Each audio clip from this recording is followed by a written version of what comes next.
இலக்கை நோக்கி டுவர்ட் த கோல். இந்த நிகழ்ச்சிக்கு உங்களை அன்புடன் வரவேற்கிறோம். Praise the Lord. ஆண்டவராகிய இயேசுவின் இனிய நாமத்தில் இந்த புதிய மாதத்திலே ஆசீர்வாதமான வாக்குத்தத்த வசனத்தோடு உங்களை சந்திப்பதில் மிகுந்த சந்தோஷம். சகரியா தீர்க்க தரிசன புஸ்தகம் 3ஆம் அதிகாரம் 4ஆம் வசனம். உனக்கு சிறந்த வஸ்திரங்களை தரிப்பித்தேன் என்றார். ஆசாரியன், சாதாரண ஆசாரியன் அல்ல, பிரதான ஆசாரியன் யோசுவாவுக்கு ஆண்டவர் கொடுத்த ஒரு ஆசீர்வாதமான வஸ்திரம். அழுக்கான வஸ்திரத்தை தரித்து நின்று கொண்டிருந்த அவனுக்கு ஆண்டவர் சிறந்த வஸ்திரத்தை உனக்கு தரிப்பித்தேன் அப்படின்றார். அப்போ இந்த வஸ்திரம் அப்படின்னு சொல்லும் போது அது நம்முடைய ஸ்தானம்.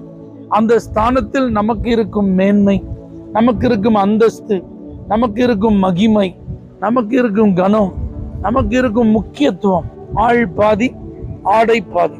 அந்த ட்ரெஸ்ஸை பார்த்தாலே இவங்க யாரு, இவங்க என்ன பொசிஷன்ல இருக்காங்க, இவர்களுடைய முக்கியத்துவம் என்ன, இவர்களுக்கு சமுதாயத்தில் என்ன அந்தஸ்து இருக்கு, மரியாதை இருக்கு, கௌரவம் இருக்கு, இதை அறிந்து கொள்வது போல இந்த புதிய மாதத்துல கர்த்தர் உங்களுக்கு ஒரு நல்ல அந்தஸ்தை தரப்போகிறார். புதிய வஸ்திரத்தை தருகிறேன். இன்னொரு மொழிபெயர்ப்புல அந்த வார்த்தை குறிப்பிடப்பட்டிருக்கிறது. இன்னொரு மொழிபெயர்ப்புல புதிய பட்டாடைகளை உனக்கு உடுத்துகிறேன். பிரதான ஆசாரியனுடைய வஸ்திரம் தனித்துவம் வாய்ந்தது, மிகவும் சிறப்பானது, நேர்த்தியாக வடிவமைக்கப்பட்டது, மிகவும் வண்ணமயமானது, விலை உயர்ந்த கற்கள் பதிக்கப்பட்டிருப்பது, இப்படி அடுக்கிக் கொண்டே போகலாம். அப்ப அப்படிப்பட்ட ஒரு ஸ்தானத்தில் இருக்கிற இந்த யோசுவா அழுக்கான வஸ்திரத்தோடு நிற்கும் போது அதை அவனை விட்டு களைந்து அவனிடத்திலிருந்து அதை அகற்றி புதிய வஸ்திரத்தை, சிறந்த வஸ்திரத்தை கர்த்தர் தரிப்பிக்கிறத இந்த இடத்துல பார்க்கிறோம். சாத்தானுடைய வேலையே சகோதரர்கள் மேல குறை சொல்வது, குற்றம் சாட்டுவதுதான். யோசுவாவை குறை கூறவும் அவனுக்கு விரோதம் செய்யவும் வலது பக்கத்தில் நிற்கிறான். ஆனா இன்னைக்கு ஆண்டவராகிய இயேசு கிறிஸ்து பிதாவின் வலது பாரிசத்தில் நம்முடைய குறைவுகளுக்காக அவர் பரிந்து பேசி நம்முடைய அக்கிரமங்கள் நீங்க, நம்முடைய அழுக்குகள் நீக்கப்படுகிற அளவுக்கு ஆண்டவர் சுத்திகரிப்பை தருகிறார். இந்த புதிய மாதம் அநேகரை கர்த்தர் சுத்திகரிக்க போகிறார். சாத்தான் கை நீட்டி இந்த குறை இவர்களிடத்தில் இருக்கிறது என்று குறிப்பிடுகிற குறைவுகள், பலவீனங்கள், பாவங்கள், அழுக்கான கரைகள், ரட்சிப்பின் வஸ்திரத்தை கரைப்படுத்துகிற காரியங்களில் இருந்து கர்த்தர் உங்களை முற்றிலும் விடுவிக்க போகிறார்.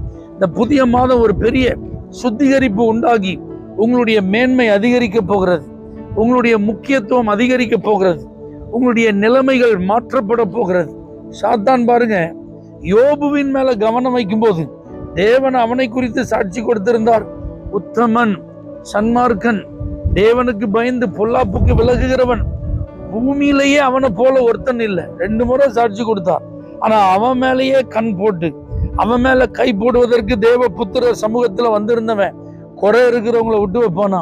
விடமாட்டான். ஆனாலும் நம்முடைய தேவன் இரக்கமுள்ளவர், அன்புள்ளவர். யோசுவாவின் அழுக்கு வஸ்திரங்களை அகற்றி சிறந்த வஸ்திரங்களை உடுத்துவித்தது போல இந்த புதிய மாதத்துல அநேகருடைய அழுக்கு வஸ்திரங்கள் அகற்றப்படுகிறது. முற்றிலும் அது களையப்பட்டு ஒரு புதிய வஸ்திரத்தை ஆண்டவர் உடுத்துகிறார். இந்த வஸ்திரத்தை உடுத்துவித்தல் என்பது அடுத்த நிலைக்கு நீங்கள் கொண்டு செல்லப்படுவதற்கு ஆதாரமாக இருக்கிறது. உங்களுடைய மேன்மைகளுக்கான தரிசனங்கள் நிறைவேறுவதற்கான வழிகளா இருக்கிறது. யோசேப்பின் வஸ்திரங்கள், தகப்பன் போட்ட பல வர்ணமான அங்கி சகோதரர்களால் உரிந்து கொள்ளப்பட்டது. அடிமை என்கிற வஸ்திரம் அவனுக்கு உடுத்தப்பட்டிருந்தது. சிறைச்சாலை கைதி என்கிற வஸ்திரத்தை அவன் உடுத்தினவனா இருந்தான். ஆனா பார்வோனுக்கு முன்பாக அவன் நிறுத்தப்பட்ட போது அவனுடைய வஸ்திரங்கள் புதிதாய் மாறியது, சிறப்பானதாய் மாறியது, விலை உயர்ந்ததாய் மாறியது. அப்படி போல உங்களுடைய வஸ்திரங்களை கர்த்தர் மாற்றி அமைக்க போகிறார். அனாதையாய் வளர்ந்த ஒரு எஸ்தர் 127 நாடுகளுக்கும் ராஜாத்தியாய் தேர்வு செய்யப்படுகிற அந்த கூட்டத்தில் அவள் தேர்வு செய்யப்பட்ட போது அவளுடைய வஸ்திரம் மாற்றப்பட்டது. அதே வேளையில் ராஜாவுக்கு முன்பாக நிற்கும்படியான ஒரு வாய்ப்பு வந்த போது இன்னும் அவளுடைய வஸ்திரம் மாற்றப்பட்டது. புதிதானவைகள் அவளுக்கு கொடுக்கப்பட்டது. 127 நாடுகளுக்கும் ராணியாக தேர்வு செய்யப்பட்ட பொழுது அவள் ஒரு ராஜாத்தியாய் இருக்கத்தக்க ஒரு வஸ்திரம் அவளுக்கு கொடுக்கப்பட்டது. இதை போலதான் பிரதான ஆசாரியனாய் இருப்பதற்கு தகுதியான வஸ்திரம், இந்த யோசுவாவுக்கு கொடுக்கப்பட்டது போல உயர்வுகளுக்கு தகுதியாக, கனத்திற்கு தகுதியாக, மேன்மைகளுக்கு தகுதியாக வஸ்திரங்கள் உங்களுக்கு கொடுக்கப்பட போகிறது. கர்த்தர் இந்த மாதம் உங்களுடைய வஸ்திரங்களை மாற்றி, உங்க பொசிஷனை மாற்றி, உங்க அந்தஸ்துகளை மாற்றி, உங்களுடைய மேன்மைகளை மாற்றி, உங்களெல்லாம் யாரும் விரல் நீட்டி குற்றப்படுத்தாதபடிக்கு, உங்களுடைய குறைகளை சுட்டி காட்டாதபடிக்கு உங்களை ஆண்டவர் பாதுகாத்து உங்களுக்காக அவரே செயல்பட்டு உங்களை மேன்மைப்படுத்துகிற மாதம். அர்ப்பணியுங்கள், குறைவுகள் நீங்க, என்னை சுத்திகரியும் ஆண்டவரே என்று ஒப்பு கொடுங்கள். சிறந்த வஸ்திரங்களினால் தரிப்பிக்கப்படுவீர்கள். தகப்பனே, இந்த புதிய மாதம் உம்முடைய பிள்ளைகளை ஆசீர்வதித்து மேன்மைப்படுத்துகிற அந்தஸ்துகளை அனுபவிக்கும் மாதமாய் மாறட்டும். இயேசுவின் நாமத்தில் பிதாவே, ஆமென். For prayer contact, Pastor J. J. Kumar, El Shaddai Ministries, 9500252586, Surandai.